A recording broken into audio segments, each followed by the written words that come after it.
Hello and welcome to FIXtastic Contents. In this video tutorial I will show you how to clear the error message that says service required for MYSON remote thermostat controller. Let's get started.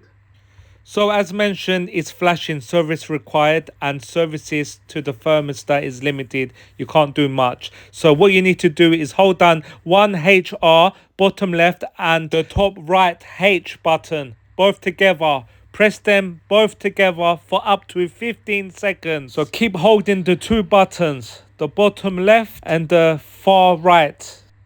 This message will display. Now let go of your fingers and wait. Your thermostat will display on. Can you see? It's resetted. So your thermostat will work to as it was before. I hope this video tutorial has helped you. Please like and subscribe to the channel and check out my other videos too. I will catch you on the next one. Thank you for watching.